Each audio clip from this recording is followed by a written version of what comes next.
오늘 은혜 받으실 하나님의 말씀은 구약성경 시편 119편 71절의 말씀이 되겠습니다. 시편 119편 71절의 말씀입니다. 함께 본문하겠습니다. 고난당한 것이 내게 유익이라 이로 인하여 내가 주의 윤례를 배우게 되었나이다. 아멘. 기도하시겠습니다. 참 좋으신 아버지 감사합니다. 오늘 거룩한 주일을 허락하여 주셨사오니 우리가 영과 진리로 하나님 기뻐 받으시는 예배 드릴 수 있도록 성령께서 이 시간에 주관하시고 예배를 통해 하나님 영광 받으시고 높임 받아 주옵소서.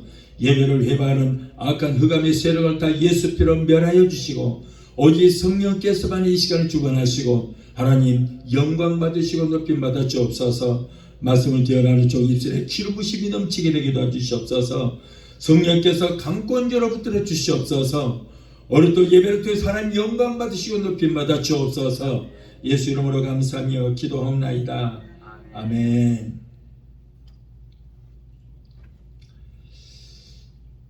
할렐루야. 아멘. 오늘은 시편 119편 71절 본문에서 고난이 유익이라 라고 하는 제목으로 함께 은혜 받기를 원합니다. 여러분, 고난을 원하고 좋아하는 사람은 이 세상 어디에도 없을 것입니다. 누구나 고난을 싫어하고 그 고난을 두려워합니다. 미워합니다. 그래서 고난이 올 때는 사람들이 그 고난을 피해서 다 도망을 갑니다. 그러나 내가 아무리 피한다고 해서 그 고난이 나를 피하지 않습니다. 고난은 언젠가는 내게 가까이 다가오게 됩니다. 고난은 불신자이기도 하지만은 하나님을 잘 믿는 성도들에게 더 많은 고난이 오는 거예요. 사도행전 14장 22절에 보면은 우리가 하늘나라에 들어가기 위해서는 그냥 들어가는 것이 아니라 많은 고난을 통해야만 들어갈 수 있다라고 말씀을 하고 있습니다. 군대를 입대를 해서 훈련소에서 피나는 훈련을 받아야만 전쟁에 나가서 적들에게 총을 맞지 않고 적을 물리치며 승리할 수 있게 되는 것입니다. 이렇듯 우리도 원수 마귀와의 영적 싸움에서 승리하기 위해서는 고난으로 연단이 되어져야 되는 것입니다. 고난이 올 때 끝까지 인내하고 참아내야만 고난 뒤에 오는 값진 축복을 받고 누릴 수가 있게 되는 것입니다. 자, 첫째로 그렇다면 우리에게 고난이 왜 필요한가? 오늘 본문의 말씀 보면 고난 당한 것이 내게 유익이라 이로 인하여 내가 주의 윤례를 배우게 되었나이다 라고 했어요. 고난이 유익한 것은 고난을 통해서 그 고난으로 인하여 주님의 윤례를 배울 수 있어서 하나님께서 그 고난 속에서 얼마나 나를 사랑하시는가를 알 수 있다는 거예요. 사도행전 7장 9절로 10절에 하나님께서 요셉과 함께 하셔서 모든 환난에서 건져내시고 애굽의 치리자로 삼아 주셨다 그랬어요. 요셉의 전반기 생애는 고난의 생애였습니다. 형들에게 미움을 받아서 생명을 잃을 뻔도 했습니다. 어린 나이에 부모 형제와 이별하여 외국으로 노예로 팔려가서 그곳에서 억울한 일을 당하여 감옥에 갇히는 일도 있었습니다. 요셉은 그의 청춘이 험한 풍파에 시달리는 그런 생애였어요. 그러나 하나님께서는 무려 13년 동안의 그 엄청난 환난에서 건져내셔서 노예 신분이고 죄수의 신분이었던 그를 거대한 애굽 나라의 왕권에 버금갈 만큼 높은 국무총리까지 앉게 해주시는 그 축복을 받게 되었던 것입니다. 요셉은 고난을 당하여 축복 받은 사람들 중에 샘플이라고 할 수가 있어요. 인간은 고난을 싫어합니다. 그러나 고난을 통해서 내게 유익이 오기 때문에 하나님께서는 예수를 믿는 우리라고 할지라도 하나님의 백성이라고 할지라도 고난의 터널을 통과하도록 허락해 주시는 것입니다. 자, 고난은 독수리가 새끼를 훈련하는 것과 같다고 그랬어요. 신명기 32장 11절을 보면은 마치 독수리가 그 보금자리를 어지럽게 하며 그 새끼 위에 너풀거리며 그 날개를 펴서 새끼를 받으며 그 날개 위에 그것을 엎는 것과 같이라고 말씀을 하고 있습니다. 여러분, 하늘의 제왕이라고 하는 이 독수리는 그 새끼를 훈련시키는 과정에서 우리는 큰 교훈을 얻을 수가 있습니다. 어미 독수리는 가시를 물어다가 둥어리를 만드는데 그 기초를 세웁니다. 그리고 그 위에 자신의 몸에서 그 부드러운 털을 뽑아서 그 가시 위를 부신하게 한 다음에 따뜻한 보금자리 위에서 아래서 새끼를 깨서 잘 먹이고 정성껏 그 새끼를 기릅니다. 얼마 동안 기른 다음에 어느 정도 날개를 펼 정도가 되면은 보금자리에 깔려있던 부드러운 털과 풀을 다 물어다가 밖에다 던져버려요. 결국에는 찌르는 가시만 남게 됩니다. 새끼들은 가시에 찔려서 둥으리 앉지를 못하고 발버둥 못 칩니다. 이리 피하고 저리 피합니다. 날개를 부득거립니다. 이때 어미가 날개를 치면서 새끼들을 등에다 엎습니다. 그리고 하늘 높이 창공으로 치솟아 올라가서 공중에서 그렇게 사랑하는 그 새끼를 그냥 공중에 던져버리는 거예요. 떨어뜨립니다. 새끼는 죽는다고 비명을 지르면서 독수리 새끼 살려! 독수리 새끼 살려! 그러면서 밑으로 곤두박질 치면서 떨어져요. 그러나 어미는 새끼가 땅에 떨어져서 박살이 나서 죽기 직전에 그 새끼를 확 낚아채어서 등에다 얹고 또다시 높은 창공으로 하늘 높이 올라가서 또 그 새끼를 떨어뜨립니다. 새끼는 죽지 않기 위해서 날개를 막 퍼덕거리면서 떨어지면서 계속 날개를 퍼덕거리는 거예요.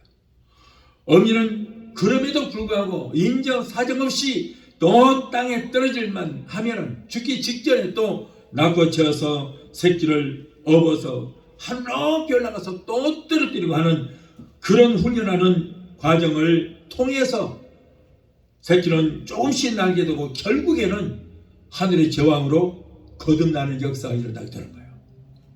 우리는 이 독수리의 교훈을 통해서 신자는 고난이라는 이 과정을 통해서만이 이 과정이 있어야만 한 사람의 온전한 성도가 된다는 것을 우리는 기억을 해야 되는 것입니다.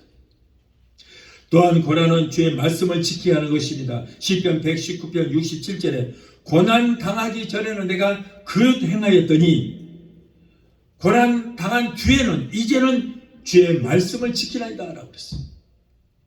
고난이 오기 전에는 제 멋대로 살아갑니다. 그러나 고난을 통하여 하나님의 뜻을 깨닫고 하나님의 말씀대로 온전히 순종하며 살아가게 되는 것입니다. 고난을 겪지 않은 신자는 하나님의 말씀을 그렇게 읽고 들어도 마음에 와 닿지 않습니다. 은혜가 되지 않습니다. 그러나 고난을 통과한 성도는 하나님의 말씀을 읽거나 들을 때에 모두가 자신에게 주시는 말씀으로 믿어지게 되는 거예요. 겸손하게 되고 그리고 순종하게 되고 변화의 역사가 일어나게 되는 것입니다. 다윗 왕이 자신의 생애가 평탄하니까 먹고 살만하고 내가 이만하면 됐다라고 싶으니까는 그때부터 이제 범죄하기 시작하는 거예요. 범죄로 인해서 하나님의 심판이 오고 고난이 시작이 됩니다. 그러니까 그는 그때서 통곡하고 회개하면서 그의 모든 죄를 다 청산했어요. 이러한 과정을 겪고 난 다음에 그 다윗은 그 후로부터 그를 행하지 아니했습니다. 밤낮으로 주님의 말씀을 묵상하고 하나님 말씀에 언제나 순종하는 삶을 살게 됐어요. 고난 당하기 전과 후는 완전히 그의 삶이 달랐던 것입니다. 40년 동안 애굽에서 살았던 하나님의 선민인 이 이스라엘 백성들이 애굽 나라에 뿌리를 내리고 하나님을 잊고 살려고 할 때에 하나님께서는 애굽의 왕의 마음을 바로의 마음을 감밖에 하셨어요. 자, 그러므로 그들은 애굽 땅에서 깊이 박혔던 불신앙과 노예 사상을 뿌리째 뽑아내는 온갖 박해를 당했습니다. 하나님께서 바로의 마음을 간파케 하지 않으니까 그러니까 바로는 더욱더 이스라엘 그 노예들 이스라엘 백성들을 힘들게 하는 거예요. 온갖 박해를 합니다. 그러지 않았었는데 갑자기 그렇게 되니까 그들은 이제는 애굽에서는 도저히 우리가 못 살겠다고 생각하고 그때부터 하나님 앞에 기도합니다. 하나님, 더 이상 이 애굽에서 노예 생활을 할 수 없습니다. 우리를 구원하여 주시옵소서, 구원하여 주시라고 기도하기 시작했어요. 하나님은 그러면 그럴수록 바로의 마음을 더 강팍하게 했어요. 더 강팍하게 하셨다. 출애굽기 7장 3절에 내가 바로의 마음을 강팍히 하고 나의 표징과 나의 이적을 애굽 땅에 많이 행하게 하리라마는이라고 했어요. 그러니까 뭔가 더 바로의 마음을 강팍하게 하니까 더 이스라엘 백성들이 힘들게 하고, 그러면 그럴수록 이곳에서 우리는 도저히 못 살겠다. 400년 동안 이곳에서 살았지만은, 그러나 지금처럼 이렇게 바로가 강팍하지는 않았는데 더 이상 우리는 못 살겠다. 환경적으로 그들의 마음을 그곳에다가 뿌리를 받고 하나님을 잊고 살았던 그들을 바로의 마음을 강팍히 하니까 그들이 이제는 뿌리를 뽑는 거예요. 여기서 못 살겠다. 우리는 나가야 된다. 그래 하나님께 기도하기 시작하고 하나님을 찾기 시작합니다. 자, 결국 이스라엘 백성들은 하나님께서 이제 모세를 보냈어요. 그들의 지도자를 모세를 보내셔서 그들을 인도하여 끌어내게 만드시는 것입니다. 그래서 결국에는 애굽에서 탈출하여 홍해바다를 육지같이 건너서 자유를 찾았지만, 그러나 거기서 하나님 제발 좀 도와달라고 살려달라고 했더니 하나님께서 그들을 건져주셨습니다. 그런데 그들은 홍해바다를 건너서 이제는 건져내 주니까 여전히 노예 근성을 아직은 버리지를 못하고 아직도 강팍해요. 그래서 원망하고 불평하는 그런 속에 살다가 결국은 어떻게 됩니까? 천국을 상징하는 가나안에 들어가지를 못했어요. 그렇게 가나안 들어가기를 원했었고 430년 동안 가나안에 들어가기 원했지만은, 그럼에도 불구하고 그들이 변화되지를 못하고 아직도 노예 사상을 버리지 못하고 애굽에서의 그 노예 사상의 뿌리를 완전히 뽑아내지를 못하니까 가나안에 들어가지를 못하고 말았어요. 오늘날도 우리가 애굽이라는 저 세상에서 탈출을 했습니다. 여러분, 저 세상은 옛날 같으면 애굽이에요. 거기서 출애굽을 했듯이 우리도 출세를 했습니다. 세상에서 탈출했습니다. 그러나 마귀가 지배하는 세상에서의 아직도 노예 근성을 버리지를 못하면 진정한 자유인이라고 할 수가 없어요. 마귀의 노예 근성에서 벗어나야 될 것입니다. 그래야만 내가 완전한 자유인이 되게 되는 거예요. 우리의 고난은 세상에 뿌리를 박지 못하게 하려는 것이 하나님의 뜻이다. 그래서 우리가 즐겨하던 세상에서 마귀가 지배하는 그 저 세상에서 육신의 정욕과 안목의 정욕과 이생의 자랑 같은 이런 올무에 발목 잡히지 않고 그들에게 탈출할 수 있도록 하기 위해서 하나님께서 우리에게 고난이라고 하는 것을 허락하시는 거예요. 여러분, 우리 몸이 병들고 사업에 실패를 하고 자녀들이 속을 썩히고 해서 고통을 받게 된 것은 왜 그랬습니까? 너무 세상에 뿌리를 박고 살지 못하도록 하기 위한 것입니다. 그러므로 어려운 일이 온다고 해서 우리는 낙심한 일 아니에요. 이거는 분명히 하나님께서 우리가 바라시는 것이 있구나. 무엇인가 우리가 뿌리를 거기서 내리지 못하도록 거기에서 빠져나서 하나님만 찾도록 하는 하나님의 뜻이 여기에 담겼구나라고 우리는 깨달아야 돼요. 그러므로 어려운 일이 온다고 해서 낙심할 필요는 없어요. 고난을 통해서 더 좋은 일을 행하시려고 하는 하나님의 뜻이고 간섭이라는 것을 깨닫고 우리는 오히려 감사를 해야 될 줄 믿습니다. 양들이 많은 곳에는 꼭 염소를 한 마리 거기서다 넣어준다고 해요. 그래서 염소는 양들을 끊임없이 뿔로 받고 자꾸 힘들게 하고 귀찮게 따라다니면서 막 쫓아다닙니다. 양은 맹수들을 공격을 해도 자기 자신을 방어할 사나운 이빨도 없고 날카로운 발톱이 없습니다. 양은 뿔도 없으므로 이리저리 이 염소에게 쫓겨서 다니면서 그 고난을 당합니다. 양들은 염소에게 괴롭힘을 당하고 쫓겨 다니므로 오히려 질 좋은 털을 가질 뿐 아니라 운동도 겸하게 되어서 오히려 건강하게 더 잘 자랄 수 있다는 거예요. 이렇게 염소가 힘들게 하지 않으면은 영양 과다로 비만으로 온갖 병이 걸려서 오히려 이 양은 죽고 만다는 것입니다. 하나님은 성도들의 성장과 이 성숙을 위해서 원수라는 염소를 꼭 우리에게 허락하시는 거예요. 이 모두가 하나님께서 우리를 사랑하셔서 세상 길로 가지 않게 하시고 강하고 담대하여 인생을 승리로 살아가기 위한 하나의 방법이라는 것입니다. 세상 친구는 나를 버려도, 사랑하는 사람도 나를 떠나도, 권력도 나를 떠나도, 물질이 나를 떠나도 내가 주님을 버리지 않는 이상 주님은 세상 끝날까지 우리를 떠나지 않고 우리를 붙들어 주시게 될 줄 믿습니다. 우리가 세상에서 고난을 당하면은 주님께서 나를 버리셨구나, 내 기도를 듣지 아니하시는구나 하고 절망 가운데 빠질 수 있습니다. 낙심할 수 있습니다. 그러나 세상이 나를 버리고 사랑하는 내 가족들, 내 이웃 친구들이 다 떠난다고 할지라도 여러분, 주님은 결코 나를 버리거나 나를 떠나시지 않는 것입니다. 고난 중에 찾아와 나를 위로하시고 능력의 팔로 우리를 안아주시게 될 줄 믿습니다. 자, 둘째로 고난은 성도를 새롭게 하려는 하나님의 방법이라. 요한복음 16장 21절에 여자가 해산하게 되면은 그때가 이르렀으므로 근심하나 아이를 낳으면은 세상에 사람 난 기쁨을 인하여 그 고통을 다시 기억지 아니하느니라 라고 했습니다. 여자가 임신을 하여 아이를 낳는 그 해산 고통은 얼마나 큰 고통인지 죽음과 바꿀 만큼 고통이라 이렇게 말합니다. 삶으로 겪는 고난에는 너무 고통스러워서 내가 두 번 다시 아이를 낳지 않겠다고 그렇게 결심을 한다고 해요. 옛날에 우리 어머니들도 보면은 어려서 내가 그런 얘기를 들었어요. 방에 아이를 낳기 위해서 신발을 벗고 방에 들어가면서 내가 다시 이 신발을 신을 수 있을지 모르겠다, 죽지 않고 내가 살아남아서 이 신발을 신을 수 있을지 모르겠다라고 했다는 그런 말을 들었습니다. 여러분, 그러나 아이를 낳은 후에는 상고의 고통을 다 잊어버리는 거예요.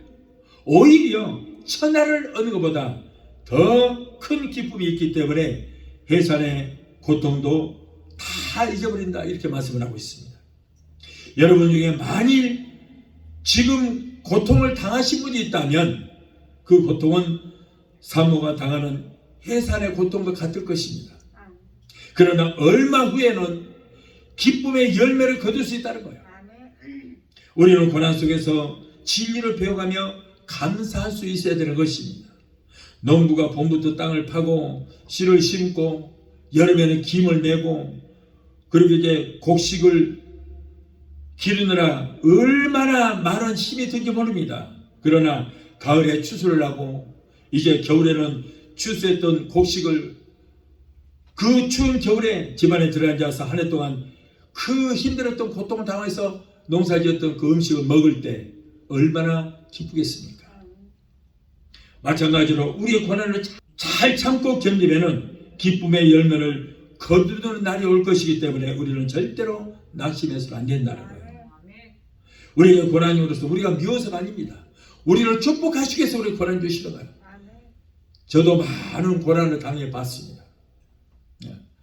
그때는 정말 힘들고 하나님을 원망할 때도 있었어요. 내가 예수 안 믿을 때는 잘 먹고 자살했는데 내가 예수 믿고 또 목사가 되려고 하니까 왜 이런 고난이, 이렇게 어마어마한 고난이 되고 옵니까? 원망도 하고 불평도 해봤습니다. 그러나 여러분, 고난 뒤에는 오늘날은 얼마나 하나님께 감사를 몰라요. 오늘날 이런 축복을 주시겠어, 내게 이런 고난을 허락하셨구나 생각하니까 오히려 하나님께 감사하고 원망과 불평만 했던 내가 지금은 변화돼서 지금은 어떤 어려움이 있어도 불평하지 않고 더 큰 축복이 나를 기다리겠구나, 하나님께서 더 큰 축복 주시겠어 또 이런 고난을 허락하시구나 라고 지금 그렇게 생각하니까 오히려 감사만 나오게 되는 것입니다.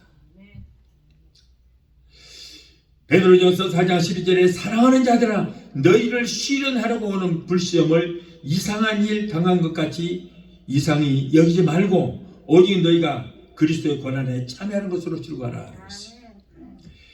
여러분, 그 금이 순금이 되는 과정은 엄청난 불시련을 당해야만 순금이 되어지는 것입니다.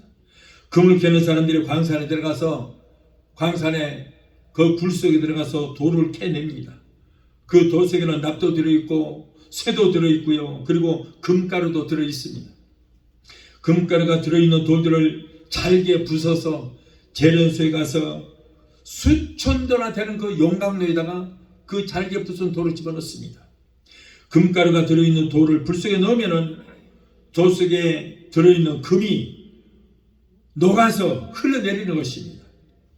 잡돌이 순금이 되기까지는 수천 도나 되는 펄펄 끓는 불가마 속에 넣어서 불순물을 제거하는 공정을 여러 차례 거듭합니다.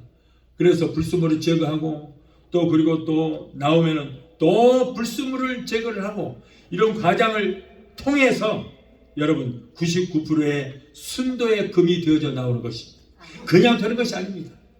수차례 그 수천 대는 불 속에다가 집어넣고 또 불순물을 제거하고 또 집어넣어서 또 불순물을 제거하는 이런 과정을 통해야만 이렇게 감당하는 순도의 금을 만들어내는 거예요. 이렇듯 우리도 여러분 금보다 귀한 믿음을 원하지만은 그렇게 되기까지는 혹독한 시련을 거치지 않으면 안 되는 것입니다. 아직까지 우리에게 있는 이 세상적인 인간성, 죄성, 악성, 교만, 불신앙의 찌꺼기를 제거하기 위해서 고난이라고 하는 시련을 통과를 해야 돼요. 그래서 그 고난태에서 이런 것들을 다 버려야만 그때부터 우리에게 복이 오게 되는 것입니다. 이것은 고난을 통하여 하나님께서 우리를 불행하게 만들기 위해서 하는 것이 아니고 그보다 귀한 믿음의 사람으로 만드시려는 하나님의 방법이라 그런 말씀입니다. 모래 위에 지은 집인지 반석 위에 지은 집인지 우리가 알기 위해서 어떻게 돼요? 큰 비가 와 보면 알 수 있는 거예요. 겨울이 왔다가 가고 그리고 봄이 되어 이제 비가 내리게 되면은 모래 위에 지은 집은 당장 무너져 버립니다. 그러나 반석 위에 지은 집은 견고하게 서 있습니다. 아무리 비바람이 불고 그리고 엄청난 회오리 바람이 분다 할지라도 반석 위에 지은 집은 까딱하지 않습니다. 참된 신자인지 형식적인 신자인지는 환란이 와보면 알 수 있는 거예요. 고난이 왔을 때 우리는 깨달아야 돼요. 고난이 위기인 줄 믿고 극복하는 사람은 반석 위에 서 있는 사람과 같습니다. 지금보다 몇십 배의 어려움이 있다고 할지라도 주님께서 나를 버리지 않는다는 확신을 가지고 고난 중에도 감사할 수 있는 사람은 우리 주님께서 너는 내 것이라고 인정하시고 내게 성령으로 인을 쳐주시고 갑절의 은혜를 내려주시게 되는 것입니다. 그러므로 여러분 그래서 고난이 위기라는 거예요. 또한 셋째로 고난은 주님을 의지하게 만듭니다. 고린도후서 1장 8절 9절을 보면은 사도 바울과 같은 위대한 분에게도 여러분 세 가지 어려움이 온 것을 알 수 있습니다. 우리가 받는 그런 고난 이것과는 상대가 되지 않습니다. 사도 바울 같은 경우 하나님을 의지했는데도 불구하고 얼마나 많은 고난과 연단을 받은지 몰라요. 사도 바울이 형제들아 우리가 아시아에서 당한 환난을 너희가 알지 못하기를 원치 아니하노니 힘이 지나도록 심한 고생을 받아 살 소망까지 끊어지고 우리 마음에 사형선고를 받은 줄 알았으니 이는 우리로 자기를 의뢰하지 말고 내 자신을 의뢰하지 말고 오직 죽은 자를 살리시는 하나님만 의뢰하게 하기 위함이라 그랬어요. 바울이 아시아에서 복음을 전하다가 당한 3대 환란이 있다고 그랬는데 그것이 무엇입니까? 첫째는 힘에 지나도록 심한 고생을 했다 그랬거든요. 자, 둘째는 뭐예요? 살 소망까지 끊어졌다. 세 번째는 마음에 사형 선고를 받은 줄 알았다. 자, 그러니 우리가 당하는 고난 이건 상대가 되지 않는다. 아무것도 아닌다는 거예요. 여러분 이렇게 바울이 고난당해서 무슨 죄가 있어 그렇습니까? 아니요. 오직 하나님 옆에 죄가 아니라 복음 전하는 일 때문에 예수를 위해서 엄청난 고난을 당했으며 그런 가운데서도 그런 오직 하나님만 의뢰했다고 그랬어요. 여러분 예수님만큼 많은 고난을 당하신 분은 아마 없을 것입니다. 여러분, 예수님께서 죄가 있어서 그런 고난을 당했습니까? 아닙니다. 오직 뭐예요? 복음을 위해서, 우리 인류를 구원을 위해서 그 엄청난 고난을 당하셨습니다. 그렇기 때문에 하나님께서는 예수를 죽은 자 가운데서 살리시는 그런 일을 행하게 되셨던 것입니다. 바울의 사역은 험난한 길입니다. 그러므로 하나님의 소명을 감당할 때 어려움을 잘 감당하기 위해서 세 가지의 그 엄청난 환난을 주신 것은 더 많은 일을 행하라고, 더욱더 강하고 담대한 힘을 얻어서 복음을 전하라고, 이렇게 사도 바울에게 힘에 겹도록, 그리고 살 소망까지 끊어지도록 마음의 사형 선고를 받은 줄 알았을 정도로 이렇게 엄청난 고난을 허락하셨다는 거예요. 그러나 사도 바울은 그 고난을 피하지 않았습니다. 감당했습니다. 그렇기 때문에 여러분, 유럽과 아시아를 복음하는 엄청난 일을 당하게 되었던 것입니다. 오늘날 여러분, 주의 종들도 하나님께서 쓰실 사람은 그냥 시키는 것이 아니에요. 오늘날 많은 분들이 왜 힘들합니까? 목회를 하면서 왜 힘들어하느냐? 왜 그랬습니까? 바로 연단을 받지 않았기 때문에요. 여러분, 주의 종이 되기 위해서는 꼭 연단을 통과를 해야 되는 거예요. 하나님이 쓰실 종들은요, 꼭 연단을 통과하게 만드십니다. 그런데 오늘날 참 안타까운 거 있어요. 주의 종들이 연단이 없더라고요. 편한 중에 신학도 하고 연단도 없이 그냥 목회를 하다 보니까 조그만 어려움이 있으면 얼마나 힘들어하는지를 몰라요. 저는 지금 어려움이 있으면 있을수록 오히려 저는 더 감사하면서 목회를 할 수 있어요. 저도 목숨을 아주 잃을 만큼 그런 고난도 당해봤거든요. 먹는 것보다 금식을 더 많이 해봤어요. 신학 졸업하고 나서 이제는 이 하나님께서 미국으로 가라 하시는 그 명령을 받고, 그러고 나서부터는 고난이 오는데요, 얼마나 많은 고난을 당했는지 몰라요. 잠도 자지를 못하고 금식을 먹는 것처럼 그래 금식을 하고, 그러면서도 저는 단 한 번도 원망하거나 불평해보질 않았습니다. 오히려 감사하더라고요. 그렇게 그 고난을 잘 감당하니까 그때부터 이제 가라, 세 가지 말씀을 주시면서 이제 미국으로 가라 그러시더라고요. 그래서 오게 되었고, 하나님께서 인도하시는 대로 그래서 미국에 와서 개척도 하면서 오늘에 이르게 되었던 것입니다. 그래요. 오늘날도 그래요. 주님께서 쓰실 종들은 꼭 엄청난 고난과 시련을 통하여 금을 연단하듯이 연단하신 다음에 은사를 주시고 능력 주셔서 사명을 감당하게 하시는 것입니다. 그러한 연단을 통하여 세속적이고 불순종적인 요소, 그리고 모난 부분들이 제거되었을 때에 그때 능력 주시고 권능 주셔서 하나님께서 종으로 쓰시게 되는 것입니다. 바닷가에 가면은 구슬같이 아름답게 다듬어진 아주 보석 같은 돌들이 있죠. 얼마나 반질반질하고 둥그렇고 아름다운지 몰라요. 자, 그 돌들은 처음에는 산에서 굴러 떨어집니다. 잡돌들이에요. 뾰족하고 모나고 거친 돌들이었습니다. 오히려 사람들을 찌르는 그런 돌이었어요. 그런데 오랜 기간 동안 파도에 휩쓸리고 물결에 구르고 돌들끼리 부딪히고 깨어지고 다듬어집니다. 그래서 파도가 저기서 쫙 오면 돌들이 서로 부딪히는 소리가 달달달 소리가 나는 거예요. 자, 이렇게 해서 다듬어집니다. 결국에는 나중에는 둥글고 예쁜 돌들이 되는 거예요. 사람들이 가지고 놀 만큼, 갖고 싶을 만큼 그렇게 아름다운 돌들로 변화가 되는 것입니다.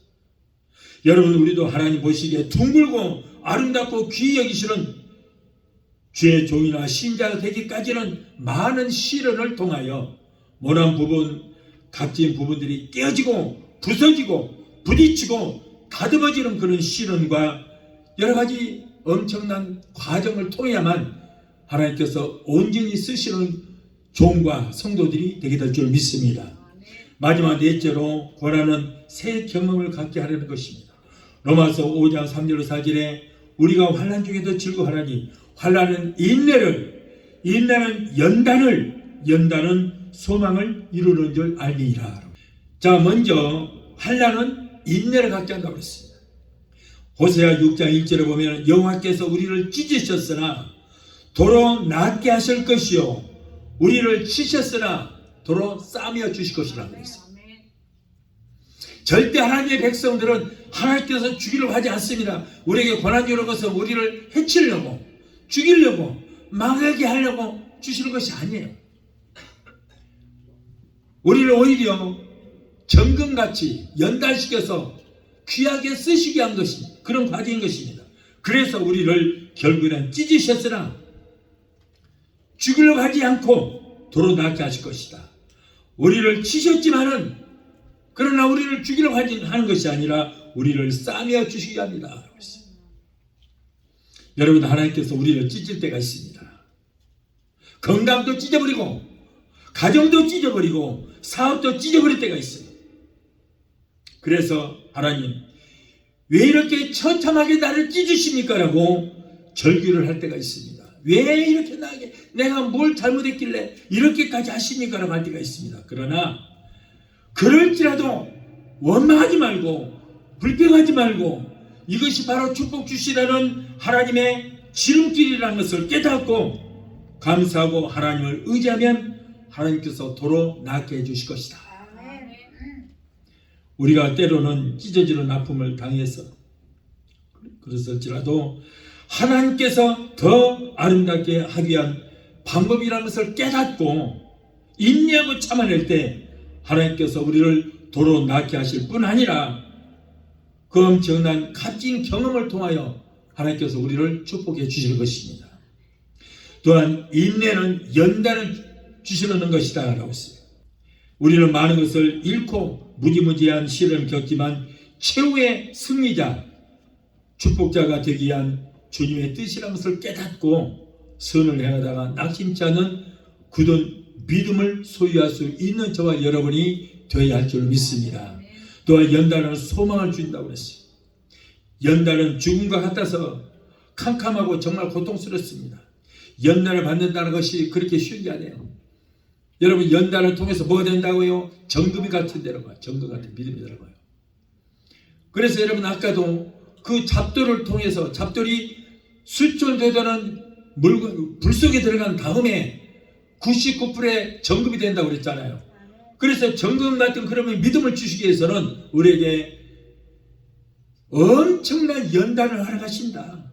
그래서 그 연단을 통해서 죽음과 같은 캄캄한 고통스러운 그 연단을 통해서 여러분 우리에게 소망이 있게 하시고 그리고 그 연단을 통해서 우리를 정금같이 쓰시는 도구로 사용되어진다는 것입니다. 그래서 연단은 소망을 주는 것이다. 여기에 소망이 없었다면 우리는 견디지를 못하고 결국 패배자가 되고 말 것입니다. 그래서 믿는 자들은 연단을 받으면 받을수록에 주님을 향한 소망이 더 크게 되는 거예요.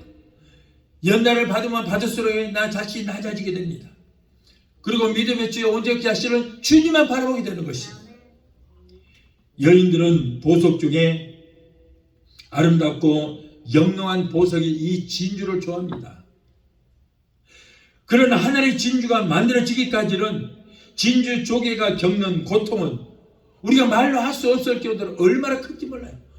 우리는 그냥 그 진주 조개의 고통도 모르고 그 보석만 가졌다고 좋아합니다만 여러분 그 하나의 보석을 만들기 위해서 하나의 진주를 만들기 위해서 진주 조개가 얼마나 엄청난 고통을 당하는지 몰라요. 그렇기 때문에 값어치가 있는 거예요. 조개가 먹이를 찾느라 입을 벌리고 있을 때에 파도가 밀려옵니다. 그래서 파도에 밀려온 그 모래가 조개살에 박혀서 상처를 내게 되는 거예요. 조개는 그것이 너무나도 고통스럽고 너무 쓰라려서 자기 몸에서 진흙을 만들어서 자꾸 모래를 감쌉니다.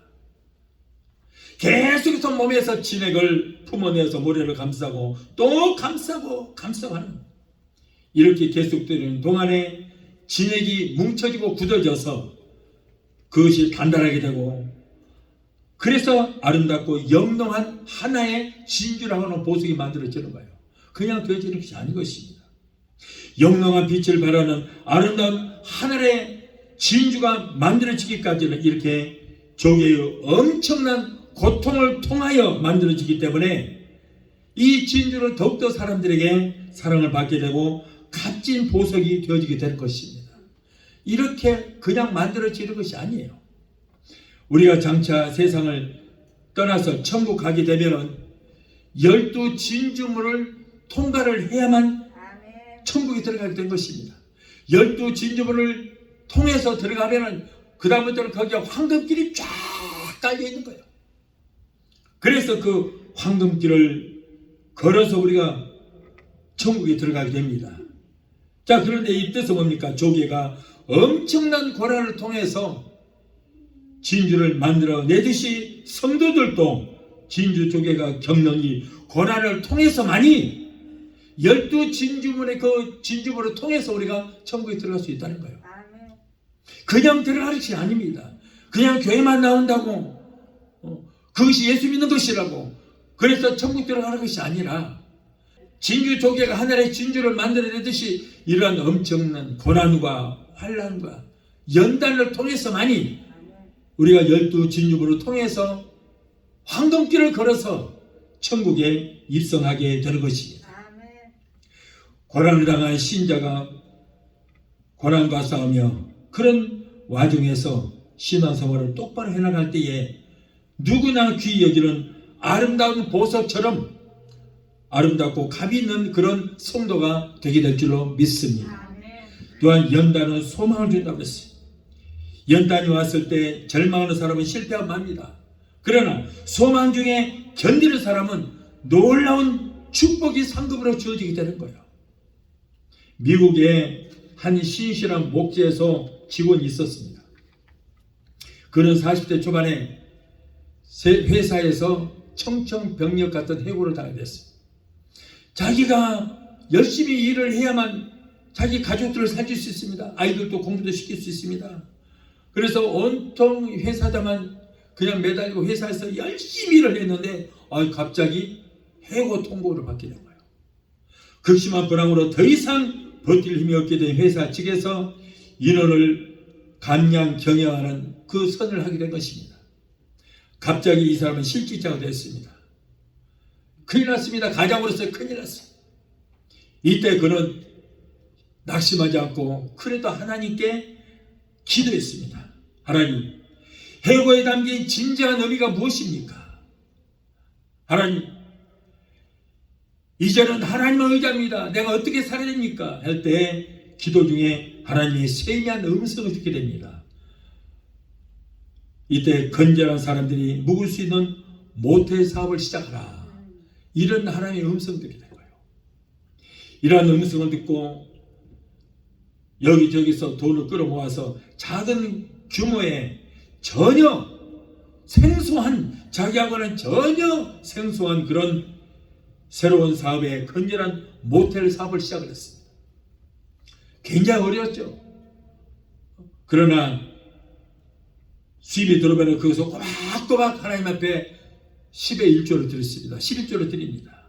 들으면서 하나님 앞에 드리는 이 11조의 축복하셔서 모텔 업계에서 11조를 가장 많이 드리는 사업장이 되게 하여 주시옵소서라고 그런 기도했어요. 그러자 하나님께서 하늘문을 여시고 그 11조를 축복하셔서 세계 각국의 사업망을 내도록 하나님께서 인도하시는 그런 축복을 하나 하셨어요. 이 사람이 바로 누굽니까? 세계적인 사업망을 거느린 호텔 홀리데이 인을 창업한 케모스 윌슨이라는 사람이었어요.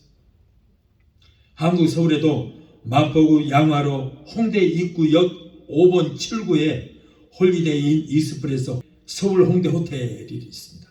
제가 일부러 지도를 보고 들어가 봤어요. 어디가 있나 봤더니 바로 홍대 입구에 거기에 홍대 입구역 5번 7구에 호텔이 딱 자리 잡고 있더라고요. 자, 이 호텔은 온 세계 수천 개 호텔을 지금 운영하고 있습니다.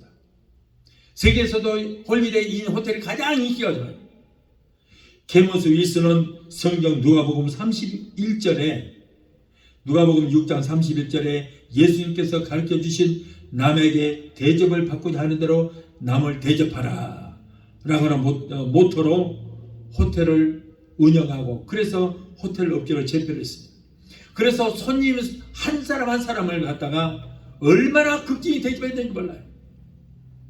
많은 이익을 바라지 않고 그렇게 손님들한테 잘했더니 입소문을 타고 홀리데이인 호텔이 세계 각국에서 가장 인기 있는 그런 호텔로 축복을 받게 됐던 것입니다.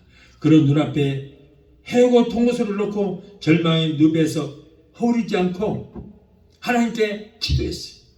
원망하거나 불평하지 않고 오히려 하나님 앞에 기도했더니 그 결과로 시련을 도약의 기회로 삼게 됐던 것입니다. 만약 캐몬스 위신에게 해고 통보가 따라되지 않았더라면 그런 목젖으로 벗어나지 못할 것이고 평생 보잘것없는 평범한 목젖 일꾼으로 결국 생애를 마치고 말았을 것입니다. 너의 믿음의 시련이 불로 연달아도 없어질 것보다 더 귀하여 예수 그리스도에 나타나실 때에 칭찬과 영광과 존귀를 얻게 하심이라 라고 베드로전서 1장 7절에 말씀을 하고 있습니다. 우리가 고통을 당하기 전에는 병이 들기 전에는 낭패와 실망을 당하기 전에는 교만한 마음을 버리지는 못했습니다. 이 땅에서 영원히 살 것처럼 이 땅에다가 뿌리를 내리고 자신의 힘으로 살아보려고 기도도 하지 않고 주님을 찾지도 않았습니다. 여러분, 이런 사람은 하나님께서 쓰시지도 않고 축복도 내리지도 않습니다. 그러므로 시련과 연단을 주셔서 교만해버리고 자신을 의지하는 삶에서 하나님만을 의지하는 삶으로 기도하는 사람으로 만들어서 귀하게 쓰시는 것입니다. 그래서 고난은 하나님께서 나를 사랑하는 표현이고 나에 대한 간섭이다. 그러면 나에 대한 훈계이고 사랑의 매인 것이고 그러므로 우리는 고난이 왔을 때 오히려 감사하고 낮아지고 깨어지고 자기 자신을 돌아보는 계기로 삼아 한층 성숙된 신앙으로 발전은 되는 그런 삶을 살아야 될 줄로 믿습니다. 찬양 가시고 우리 기도하시겠습니다.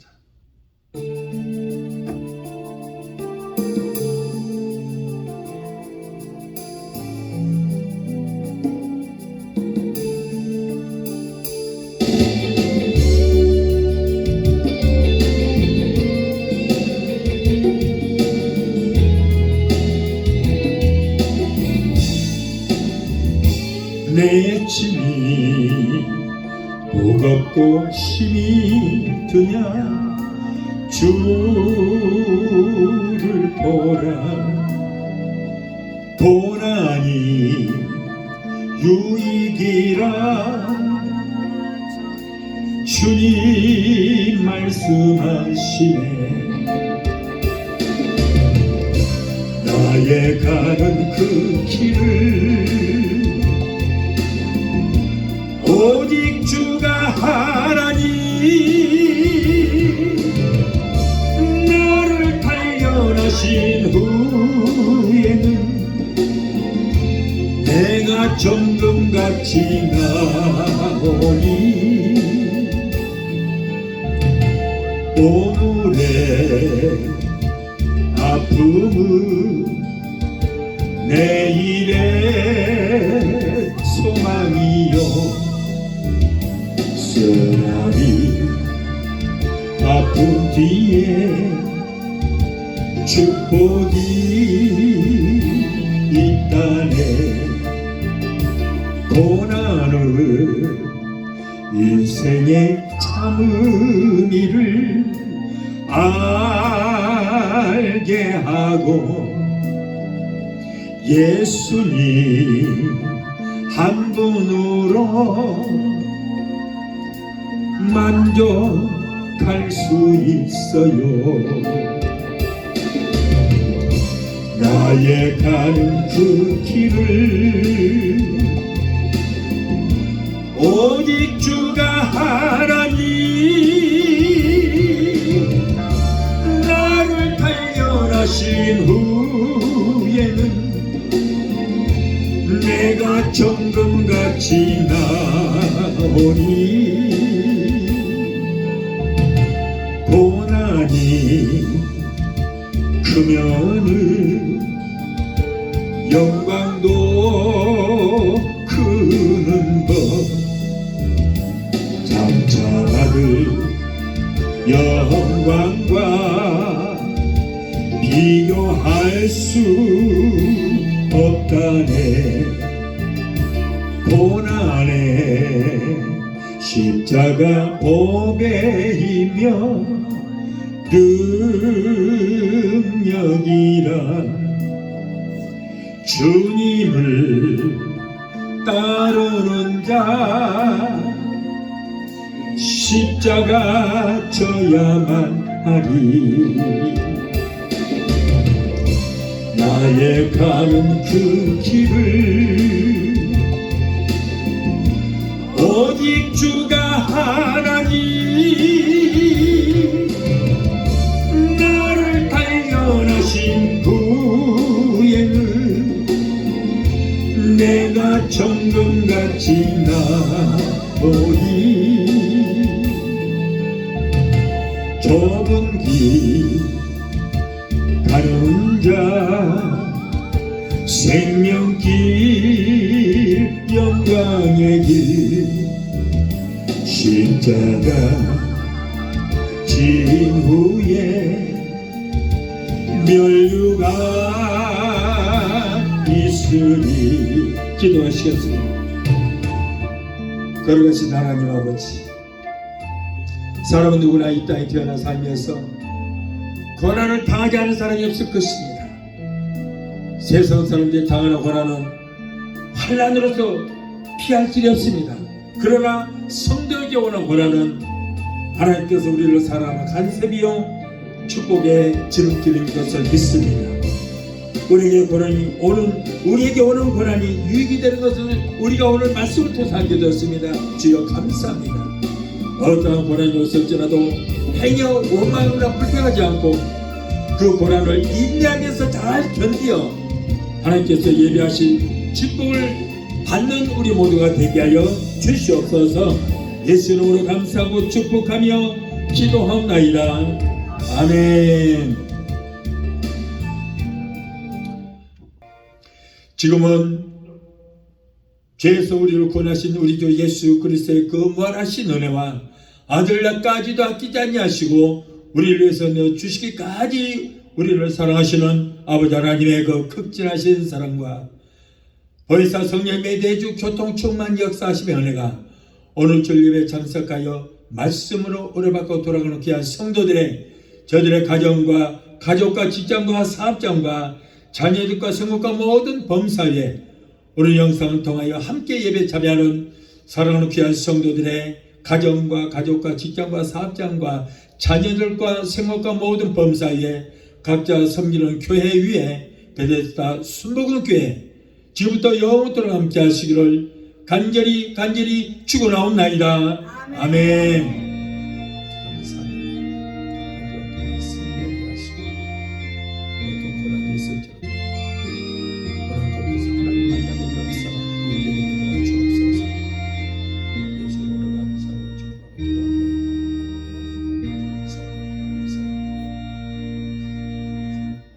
할렐루야. 하나님께